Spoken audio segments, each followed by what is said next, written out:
11 দিন পর আজ ভার্সিটিতে যাচ্ছি। আমি আর উনি আজ একসাথে যাচ্ছি ওনার গাড়ি করেই। ভাবছি সেই বিয়ের দিন পর আজ নীতির সাথে দেখা হবে। কি হবে জানি না, তবে কিছু একটা হবে বলে মনে হচ্ছে। যাই হোক, সেটার জন্য নিজেকে প্রস্তুত রাখা ভালো। ভার্সিটিতে পৌঁছালাম, উনি গাড়ি থেকে নামলেন, কিন্তু আমার কেন জানি খুব অস্বস্তি লাগছে। হঠাৎ করেই উনি আমাকে হাত ধরে নামালেন। আমি নেমে আশপাশ তাকাচ্ছি, সবাই কেমনভাবে তাকিয়ে আছে আমার দিকে। কেউ কেউ বলাবলিও করছে। কে জানে কিসের এত কৌতূহল ওদের।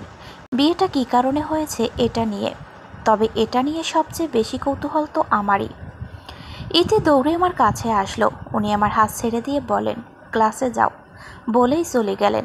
ইতি আমাকে খোঁচা মেরে বলো, ব্যাপারটা কি? তোর মাথা আর আমার মুন্ডু। আচ্ছা, এতদিন আসিসনি কেন? আরে যা কাণ্ড হয়েছে, এরপর আবার আমার ভার্সিটিতে আসা। কেন, কি হয়েছে? শোন তাহলে। আমার কথা শুনে ইতি হাসতে হাসতে মাটিতে গড়াগড়ি খাবার অবস্থা। আমি রেগে ওর দিকে তাকিয়ে আছি। ইতি হাসতে হাসতে বলল, লাইক সিরিয়াসলি নিহা, ওরা ভেবেছিল তুই আসলেই প্রেগনেন্ট। কথা বলিস তো আর। আমার অবস্থা কি হয়েছিল এটা তো আমি জানি।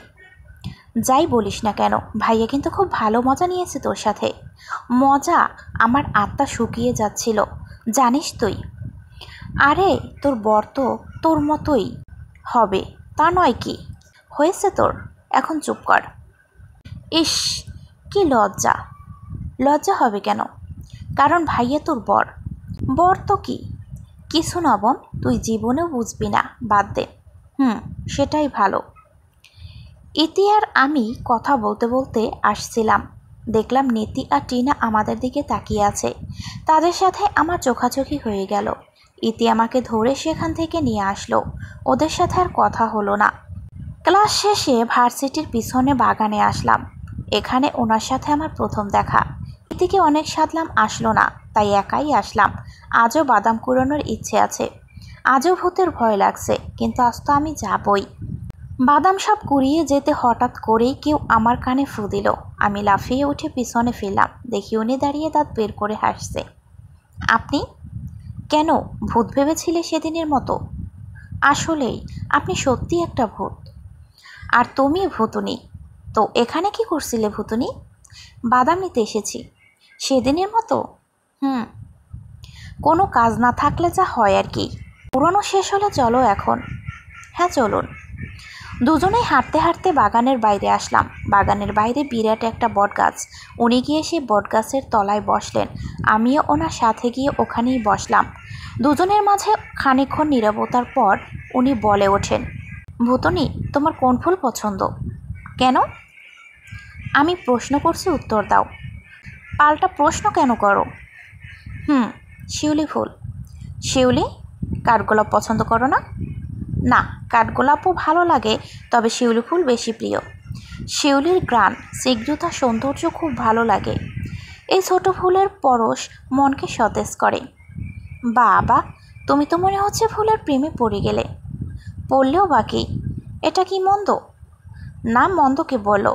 যারা ফুলকে ভালোবাসে তাদের মনটাও ফুলের মতোই স্নিগ্ধতায় মুখর হয়। আমার প্রশংসা করছেন না নিজের? মানে, আপনি কি ফুলকে কম ভালোবাসেন নাকি? ভালো তো বাসি, কিন্তু তোমার মতো সৌন্দর্য বর্ণনা করতে পারি না। সৌন্দর্য বর্ণনা করতে পারেন মানেই কি আপনার তাকে অনেক ভালোবাসেন? ভালোবাসলেই তো মানুষ সৌন্দর্য বর্ণনা করে, তাই নয় কি? তার মানে কি আপনি বলতে চান আপনি ভালোবাসেন না, তাই সৌন্দর্য বর্ণনা করতে পারেন না? উনি বিচলিত হয়ে বলেন, না মানে? আমি কিঞ্চিৎ হেসে বলি, না, আপনার কথা ঠিক আছে, ভালোবাসলে তার সৌন্দর্য বর্ণনা করা যায়। তবে কি জানেন, একদল মানুষ আছে যারা স্বার্থের কারণেও শুধু শুধু সৌন্দর্য বর্ণনা করে। আবার এটাও সত্যি, ভালোবাসলে তার সৌন্দর্য বর্ণনা না করে নিজের মনকে তার সৌন্দর্য বোঝানো, এটা খুব কম লোক পারে। আমি কোনটা বলে তুমি মনে করো? আপনার প্রশংসা আমি করব কেন? ভূতুনিরে কি ভালো মানুষের প্রশংসা করে নাকি? বুঝতে পেরেছেন, তবে আপনি ভালো মানুষ না। বলেই ওপাশে তাকালাম। অতঃপর তার দিকে তাকাতেই তাকে আর দেখতে পেলাম না। খানিকক্ষণ এর জন্য ভড়কে গেলাম। আমি দাঁড়িয়ে আশপাশ ভালো মতো দেখছি, না তার কোনো চিহ্ন নেই। ভয় পেতে শুরু করি। আসলে কি সেটা উনি ছিলেন নাকি ভূত ছিল?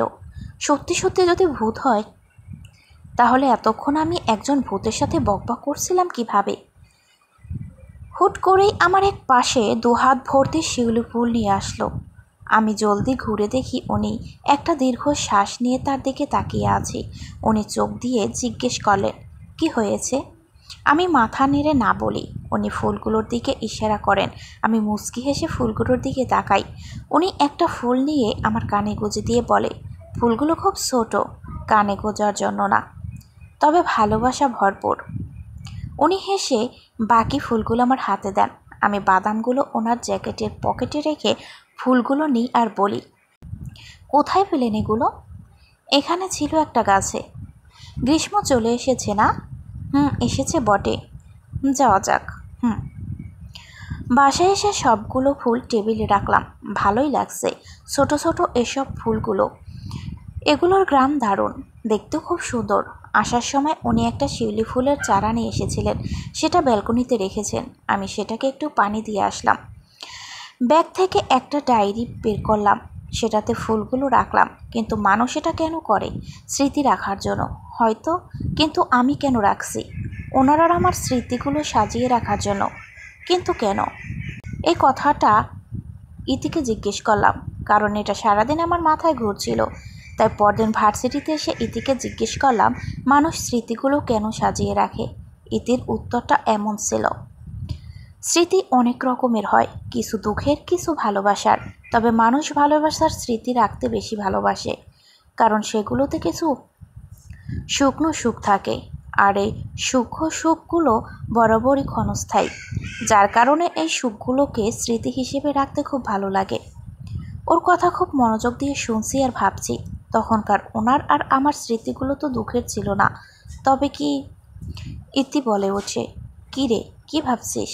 কিছু না, আমি জানি। কি? তুই এটাই ভাবছিস না তোর আর ভাইয়ের স্মৃতিগুলো কিসের, ভালোবাসার না দুঃখের? তোর কি মনে হয়?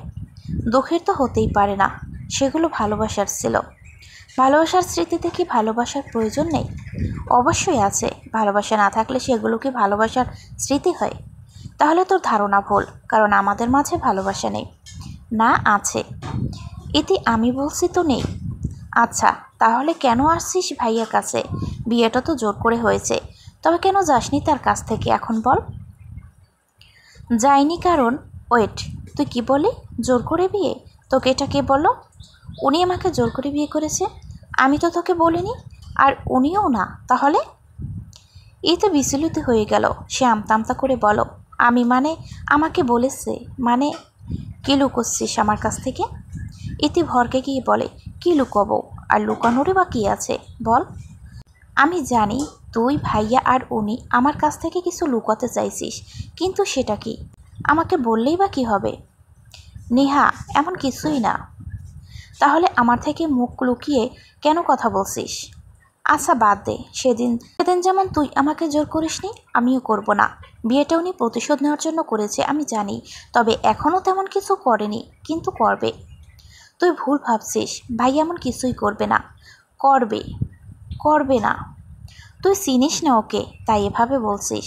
উনি যে কি আর ওনার মনে কি সেটা ওনাকে দেখে বোঝা যায় না, বুঝলি? না নেহা, তুই ভুল। তুই কখনো তাকে বোঝার চেষ্টা করিসনি, তাই এটা বলছিস। সেদিন উনি তোকে প্রতিশোধ নেওয়ার জন্য বিয়ে করেনি, বিয়ে করেছে যেন তোর সাথে ওই বুড়ো লোকটার বিয়ে আটকাতে পারে, তাই। তুই এত নিশ্চিতভাবে কি করে বলছিস?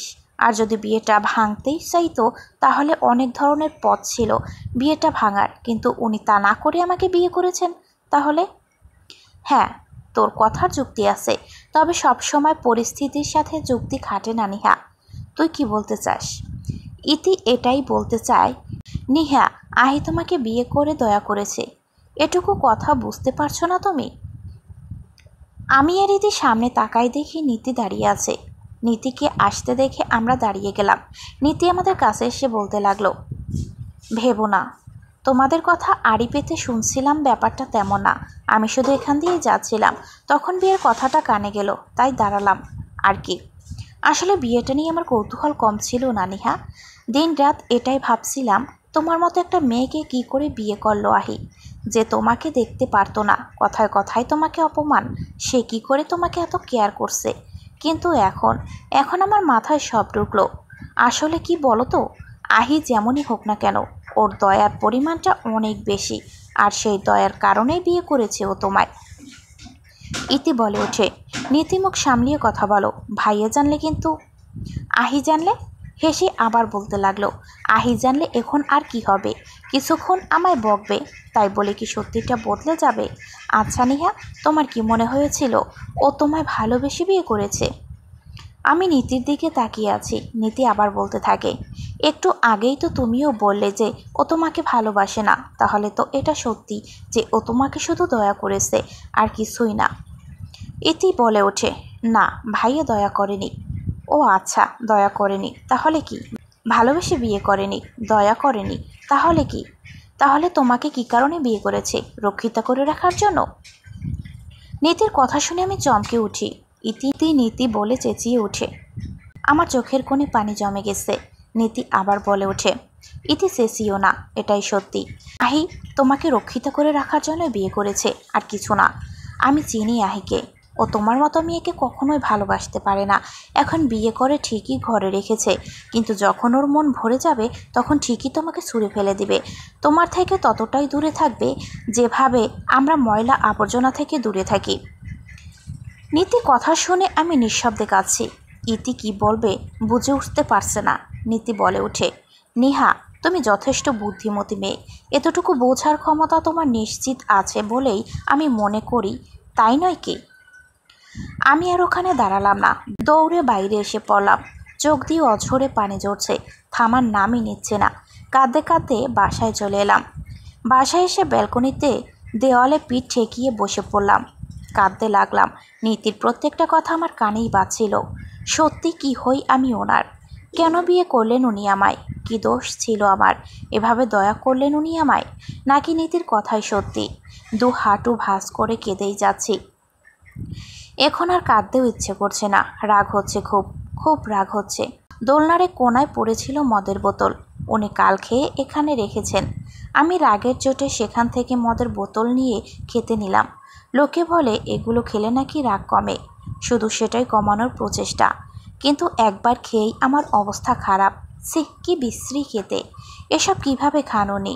কাশতে কাশতে আমার অবস্থা খারাপ, কিন্তু তবুও খাওয়ার চেষ্টা করলাম। কিছুক্ষণ খাবার পর মাথা ঘুরতে লাগলো। হুট করেই কেউই এসে আমার হাত থেকে মদের বোতলটা কেড়ে নিল। আমি তাকিয়ে দেখি আহিয়ান, কিন্তু একটা না দুটো। আমি আঙুল দিয়ে গুনতে থাকি, চোখেও ঝাপসা দেখতে শুরু করছে। উঠতে চেষ্টা করি, কিন্তু পড়ে যেতেই নেই। আহিয়ান আমার দু বাহু ধরে দাঁড় করায়, তবুও আমি ঢুলছি। উনি আমাকে এক ধমক দেন, এতে আমি লাফিয়ে উঠি। আমি ওনাকে বলি, আপনি ডাবল হলেন কিভাবে? দুজন কেন আপনারা? চুপ, আপনি আমায় ধমকাচ্ছেন কেন? উনি বলতে শুরু করেন, পাগল হয়ে গেছো তুমি? কি করছিলে এখানে? আমাকে না বলে কেন চলে এলে? যদি ইতি না বলতো তাহলে তো আমি জানতেই পারতাম না তুমি চলে এসেছো। এত জ্বালাও কেন আমাকে? সবসময় এত টেনশনও কেন দিচ্ছ? সমস্যা কি তোমার? আমি ডুলতে ডুলতে বলি, সমস্যা? হ্যাঁ সমস্যা তো। এসব কেন খেয়েছো? আপনার কথা বলা এখনো শেষ হয়নি, আমি কখন বলবো? চুপ, একদম চুপ, একটা কথা বলবে না তুমি। আমি মুখে আঙুল দিয়ে ওনার দিকে তাকিয়ে মাথা নাড়াই। উনি জিজ্ঞেস করেন, কি হয়েছে? কে কি বলেছে আবার তোমায়, বলো। আমি চুপ হয়ে দাঁড়িয়ে আছি। উনি আমার দু বাহু ধরে আমার দিকে তাকিয়ে আছেন, আমি ওনার দিকেই তাকিয়ে আছি। উনি জোরে বলে ওঠে, বলছো না কেন? আপনি না বললেন চুপ হয়ে থাকতে? যখন বলি চুপ থাকো তখন থাকো না, আর যখন বলি কথা বলো তখন চুপ থাকো। আপনি ধমক দেন কেন আমায় কথায় কথায়? হ্যাঁ, এটাই বাকি ছিল, এখন কাঁদো বসে বসে। আমি ওনার হাত ছেড়ে নিচে বসে হাত পা ছিটিয়ে কাঁদতে লাগলাম। উনি হাতের বুড়ো আঙুল দিয়ে কপাল ঘষতে লাগলেন। আমি নিচে বসে কেঁদেই যাচ্ছি। হুট করে উনি আমাকে কোলে তুলে নিলেন। আমি ওনার গলা জড়িয়ে নাক টানছি। উনি আমার দিকে তাকিয়ে আছে। অতঃপর রুমে গিয়ে আমাকে বিছানায় ধপ করে ফেলে দেন। আমি মাগো বলে উঠি, ঠোঁট উল্টে বলি, ফেলে দিলেন কেন আমায়? বেশ করেছি, এটাই দরকার ছিল তোমার। বিছানা থেকে নেমে আমি এখনই গিয়ে আম্মুকে বিচার দিব। আমাকে মেরেছেন। কি? মারলাম কখন? মেরেছেন, আমি ব্যথা পেয়েছি বলেই বের হতে নিলাম। উনি আমাকে টেনে বাহু ধরে নিজের কাছে টেনে নিলেন। দাঁতে দাঁত চেপে বলেন, কি হয়েছে তোমার? আমি ওনার চোখের দিকে তাকিয়ে বলি, আমাকে বিয়ে করেছেন কেন? কপাল কুঁচকে বলেন, মানে? আমাকে দয়া করছেন কেন? কি বলছে এইসব? ওনার থেকে নিজে সরে, আমাকে বিয়ে করে দয়া করছেন আপনি? কেন করলেন এরকম? আমার মাথায় কেন ঋণের বোঝা বাড়াচ্ছেন বলুন? আমি চেয়েছি আপনার কাছে কোনো দয়া? বলতে বলতে পড়ে যেতে নিলাম। উনি এক হাত দিয়ে আমাকে ধরে রেখেছেন। উনি বলে ওঠেন, কে বলছে তোমাকে এসব? কাঁদতে কাঁদতে বলি, সবাই বলছে আপনি বিয়ে করে ফেলে আমাকে দয়া করছেন। কেন করছেন এরকম আপনি? আপনার দয়া আমি চেয়েছি? কেন সবাই এভাবে আমাকে দয়া করে? আমি তো কখনো কারো দয়া চাইনি। ছোট থেকে সবার দয়া পেয়ে যাচ্ছি। আপনজনরা দয়া করছে, তাদের দয়া নেওয়া যায়। আপনি কেন করলেন দয়া? শান্ত গলায় বলেন, আমি তোমাকে দয়া করিনি নিহা। মাথা ঘুরতে লাগলো। আমি কাঁপা কাঁপা গলায় বলি, তাহলে বিয়ে করেছেন কেন? নিজে রক্ষিত করে রাখার জন্য? চিৎকার করে বলেন, নিহা। আমার কথায় উনি মারাত্মক রেগে যান। রাগে ওনার চোখ লাল হয়ে যায়। আমাকে অনেক জোরে চেপে ধরেন। দাঁতে দাঁত চেপে বলেন, যা বলেছ এরপর যেন তোমার মুখে আমি আর না শুনি। কিন্তু কিছু বলার আগেই উনি আমার হাত ধরে টেনে বাথরুমে নিয়ে গেলেন। অতঃপর ঝর্ণা ছেড়ে তার নিচে আমাকে দাঁড় করিয়ে দেন। উনি এক হাত দিয়ে আমার বাহু ধরে দাঁড়িয়ে আছে। পানিতে ভিজতে ভিজতে আমি ওনার দিকে তাকিয়ে আছি, আর উনি আমার দিকেই তাকিয়ে আছে। প্রায় এমন অনেকক্ষণ ধরে ভিজার পর আমার গায়ে তোয়ালে পেঁচিয়ে বাইরে আনলেন। অতঃপর আমাকে চেঞ্জ করতে বলে চলে গেলেন। উনি যাবার পর আমি বিছানায় বসলাম। অতঃপর আর কিছুই মনে নেই আমার। সন্ধ্যার দিকে জ্ঞান ফিরল আমার। নিজেকে বিছানায় আবিষ্কার করলাম। মাথায় প্রচণ্ড যন্ত্রণা করছে। দু হাত দিয়ে মাথা চেপে বসে আছি। কিছুক্ষণ পর উনি রুমে আসলেন। এসে আমাকে দেখে মুচকি হাসলেন। ওনার হাসি দেখে আমি খানিকটা অবাক হলাম। হ্যাঁ, আমি নেশা করেছি, তবে বেশি না। মাতলামি করে যা করেছি তার বেশিরভাগই মনে আছে আমার। কিন্তু যা করেছি তাতে ওনার রেগে থাকার কথা। তাহলে উনি হাসছেন কেন? আমি একবার নিজের দিকে তাকালাম। না, সবই ঠিক আছে। চুলগুলো এখনও ভিজা। আর শাড়ি? এই শাড়ি, আমার শাড়ি চেঞ্জ করলো কে? আমি তো চেঞ্জ করিনি। তার মানে? আমি দৌড়ে তার কাছে গেলাম। উনি বিন ব্যাগে বসেছিলেন। আমি ওনাকে দ্রুত জিজ্ঞেস করলাম, আমার শাড়ি চেঞ্জ করেছে কে? তোমার কি মনে হয় আপনি করেছেন? আমার কথায় উনি হাসছেন। আমার রাগ বেড়ে যাচ্ছে। আমি ওনাকে রেগে জিজ্ঞেস করি, কি হলো বলছেন না কেন? শুধু হাসছেন, কারণটা কি? কিছু না। অবশেষে জ্ঞান ফিরল তোমার? আমি দরজার দিকে তাকিয়ে দেখি আপু আসছে। আমি তার কাছে গেলাম। তার হাতে লেবুর শরবত। আপু শরবতটা আমার হাতে দিয়ে বলো, নাও খেয়ে নাও, মাথা ব্যথা কমবে। আমি শরবত খেয়ে নিলাম। আসলেই মাথা ব্যথা কিছুটা কমেছে। আপু আমার মাথায় হাত রেখে বলো, ভুল করে এসব খায় কেউ? আমি আপুর দিকে তাকিয়ে আছি। আপু আবার বলে, শব্দ শাহির, এসব খেয়ে এখানে ওখানে রেখে দেবে। উনি বলে ওঠে, সরি, ভুলে গেছিলাম বাসায় একটা বাচ্চা পুতুনি আছে। চুপ কর তুই। মেয়েটা ভিজা শরীর নিয়েই জ্ঞান হারালো তোর জন্য। ভাগ্যিস আমি মাকে ডাক দেইনি, না হলে তোর ভর্তা বানিয়ে দিত। মেয়েটার কি হাল করেছে ঢং। আমি বলে উঠি, আপু। হ্যাঁ নিহা বলো, ঠিক লাগছে তো এখন? জি আপু। তাড়াহুড়োর মধ্যে আমি এই শাড়িটাই পরালাম তোমাকে। কি করব বলো? তোমার এমন অবস্থা দেখে কিছুই মাথাতে আসছিল না আমার। তার মানে উনি কিছুই করেনি, আমি শুধু শুধু ওনাকে কথা শোনাচ্ছিলাম। কিন্তু উনি হাসছিলেন কেন? আপু আর কিছুক্ষণ থেকেই চলে গেলেন। আমি আসন পেতে বিছানায় বসে ওনার হাসির রহস্য খুঁজছি, কিন্তু কিছুই পাচ্ছি না। ধর, এভাবে বসে থাকলে কি জানবো? এর চেয়ে বরং ওনার কাছে যাই, তাহলে কিছু জানতে পারবো। আমি উঠে বেলকনিতে গেলাম। দেখি উনি গ্রিলের সাথে ঠেসে দাঁড়িয়ে সিগারেট খাচ্ছে। ওনার মুখ মলিন হয়ে আছে। আমি ওনার পাশে গিয়ে দাঁড়ালাম। উনি সিগারেটের ধোঁয়া টানতে আর সব ধোঁয়া আকাশে মিলিয়ে যাচ্ছে। আমি চুপচাপ দাঁড়িয়ে আছি। কি দিয়ে শুরু করব বুঝতে পারছিলাম না। হঠাৎ উনি বলে উঠলেন, নেহা।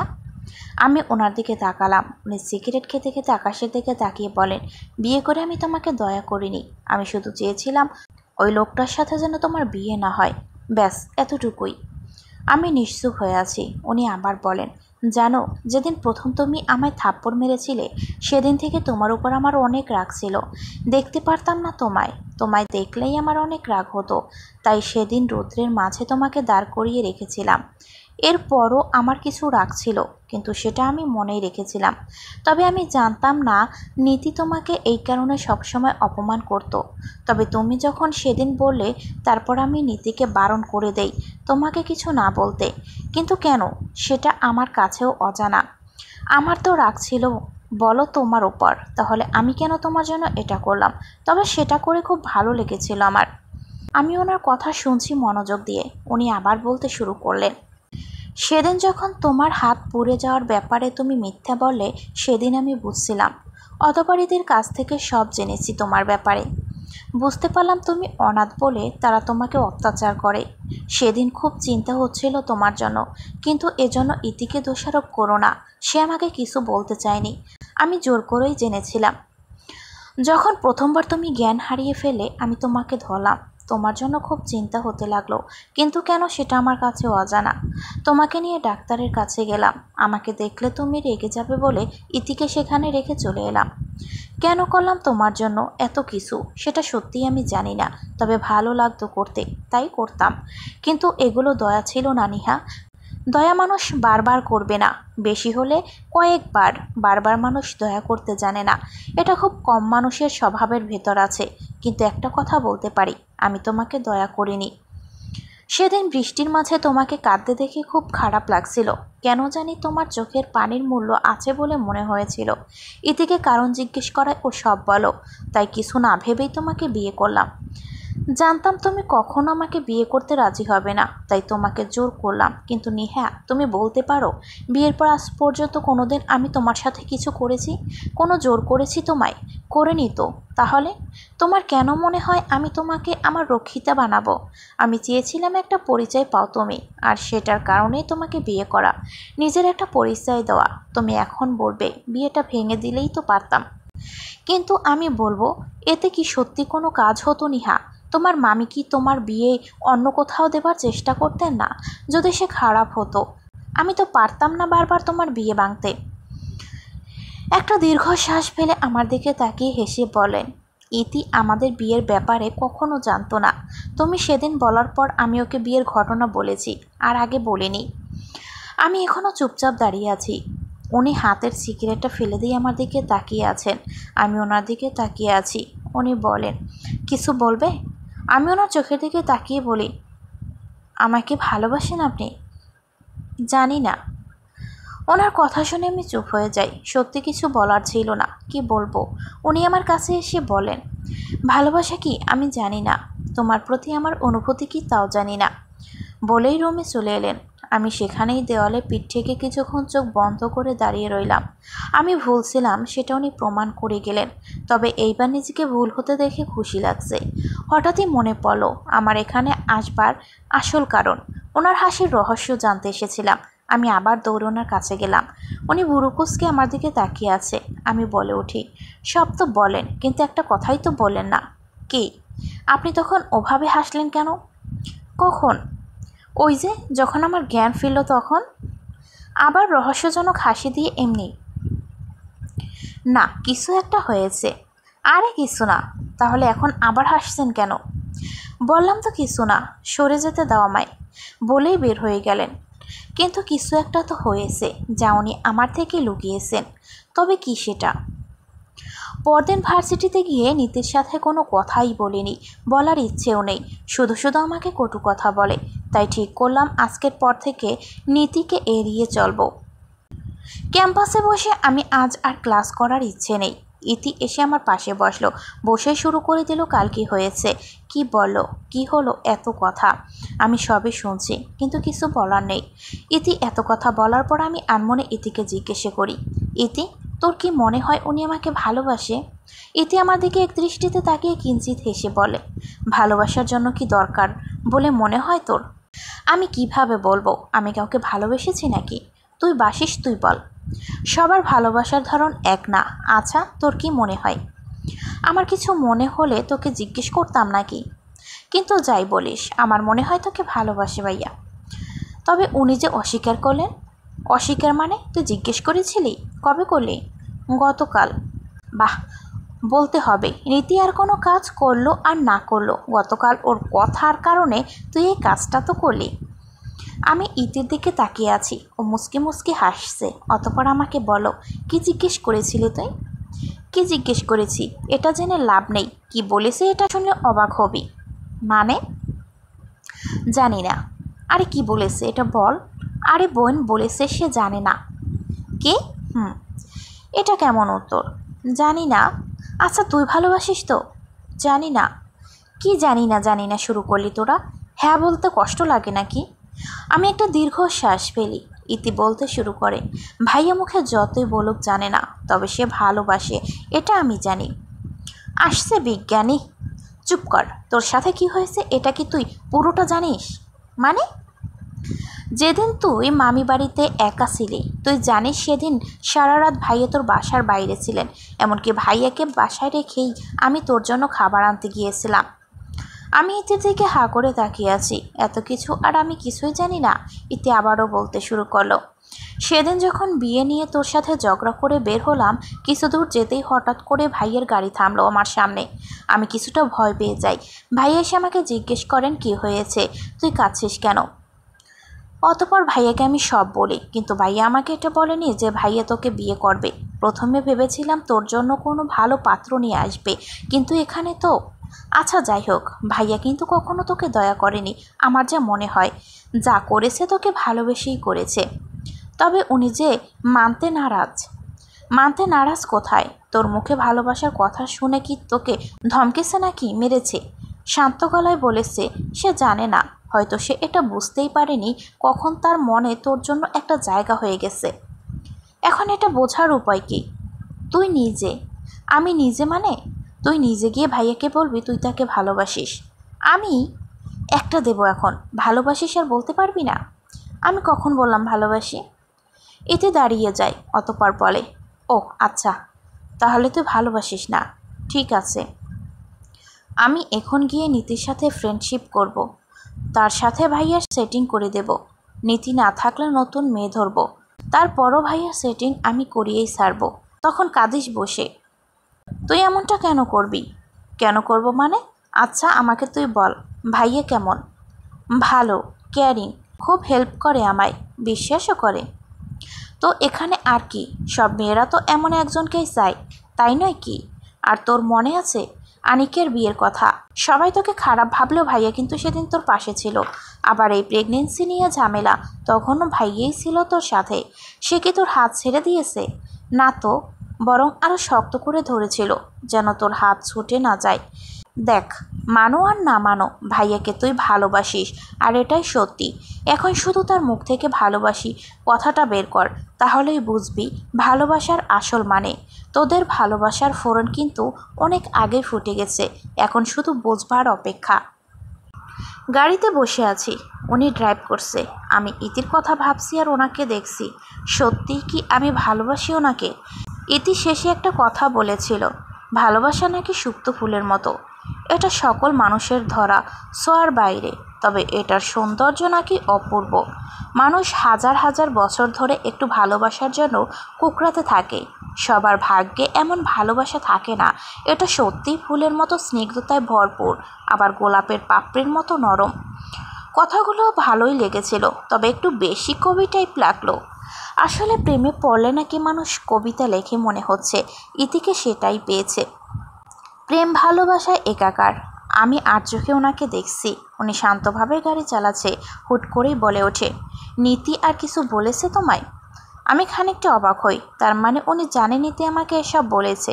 আমি বলে উঠি, না। ভালো, তার আর তোমাদের ব্যাপার, তাই আমি এর মাঝে ঢুকিনি। তোমার যদি ভালো লাগে এভাবে মানুষের কথা শুনতে, শোনো তুমি, আমি কিছুই বলবো না। যেদিন তুমি পারবে সেদিন তুমি নিজেই বলবে।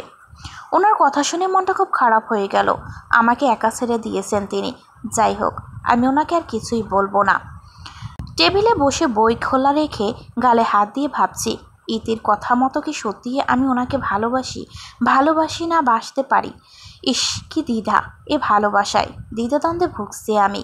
না পারছি অন্য কিছু ভাবতে, না পারছি কিছু করতে। ধর! হঠাৎ কেউ মাথায় বাড়ি মারলো। আমি লাফিয়ে উঠি। পেছনে তাকিয়ে দেখি উনি স্কেল হাতে দাঁড়িয়ে আছে। আবার আমার হাতে বাড়ি মেরে বলল, বই খুলে কার কথা তো মনোযোগ দিয়ে ভাবছ? সামনে পরীক্ষা। মনে আছে সেই কথা? আমার বউ হয়ে শেষে ফেল করলে আমার মান সম্মান খাবে তুমি। ইস, কি জ্ঞান দিচ্ছে! আমি বুঝতেই পারি না আপনি ফার্স্ট বয় কিভাবে হন। সারাদিন তো ফোন নিয়ে বসে থাকেন। আমার কথা ভাববেন না। আমার কথা ভাবতে হবে না তোমার। আগে বলো কি ভাবছিলে এত মনোযোগ দিয়ে? কিছু না। বিশ্বাস হচ্ছে না। আসলে তোমাদের মেয়েদের বিশ্বাস করা যায় না, বুঝলে? হ্যাঁ, আপনারা ছেলেরা তো সাধু, না? আচ্ছা, ঘুরতে যাবে এই সন্ধ্যায়? এখন কোথায় যাব? চা খেতে? সেটা তো ঘরেই বানানো যায়। দাঁড়ান, আমি বানিয়ে আনছি।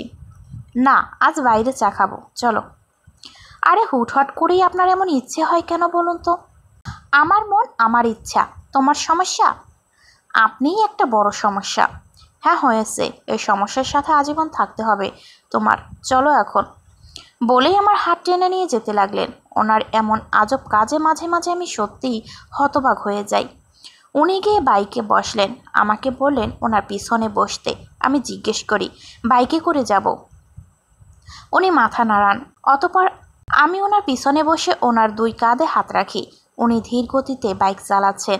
ভালোই লাগছে। এই ভোর সন্ধ্যায় দুজনে বাইকে ঘোরার মজাই আলাদা।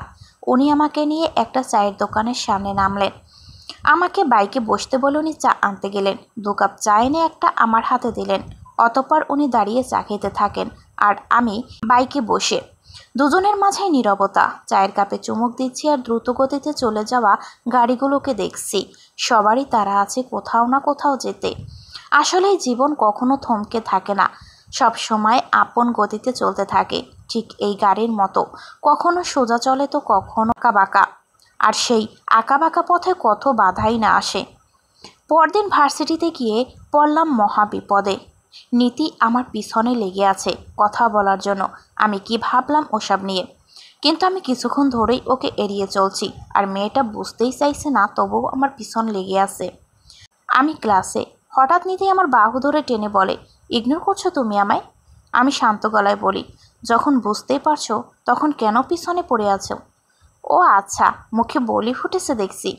আমার কোনো কথা বলার নেই তোমার সাথে, ছাড়ো আমাকে। কিন্তু আমার আছে অনেক। আমি বললাম তো আপু, আমার কোনো কথা নেই তোমার সাথে, আমাকে যেতে দাও তুমি। আরে তো তারা কিসের তোমার? আমি তো তোমাকে কিছু করছি না তাহলে। আমি আশপাশ তাকিয়ে দেখি সবাই তাকিয়ে আছে আমার দিকে। আমি শান্তভাবে নীতিকে বলি, আমার ক্লাস আছে আপু, দেরি হচ্ছে, যেতে দাও। তো আটকাচ্ছে কে? যাও, কিন্তু আমার কিছু কথার উত্তর দিয়ে। মানে? মানেটা খুব সহজ। কি করেছো তুমি আমার আহির? ওর মাথাটা চিবিয়ে খেয়েছো নাকি? তোমাকে ছাড়া যে কিছু বুঝতে চায় না। নীতির কথায় অনেক রাগ হলো। প্রথমে বলছে আমার আহি, যেন তারই সব কিছু। আরে বোন, বর তো আমার, তারপর আবার আমাকেই কথা শোনাচ্ছিস? আমি শান্তভাবেই বলে উঠি, আপু সেটা তুমি তোমার আহিকে জিজ্ঞেস করো। কেমন? মুখে মুখে তর্ক করছো আমার? মুচকি হেসে বলি, আল্লাহ আপু কি বলো? মুখে তর্ক করব কেন? শুধু উত্তর দিচ্ছিলাম। তুমি ভাবতেও পারছো না আমি তোমার কী হাল করতে পারি। বিশ্বাস করো, ভাবার ইচ্ছেও নেই। নিহা, চেঁচিও না আপু, সবাই দেখছে। দেখুক, সবারও জানা উচিত তুমি কি করেছো আহির সাথে। পেছনে তাকিয়ে দেখি উনি দাঁড়িয়ে আছেন, দেখছেন আমাদেরকে। আমি ওনার দিকে তাকিয়ে কালকের কথাগুলো মনে করি। অতঃপর বলে উঠি, আজ বলছো আমি করেছি, কিন্তু সেদিন তো বলেছিলে যা করার সব উনি করেছে আমার সাথে। সাপের মতো মানুষের দুমুখ আছে শুনেছিলাম, আজ বরং তা দেখেও নিলাম। নীতি রেগে বলে ওঠে, তোমার এত সাহস? তোমাকে তো আমি বলেই আমাকে চড় দেওয়ার জন্য হাত তুলে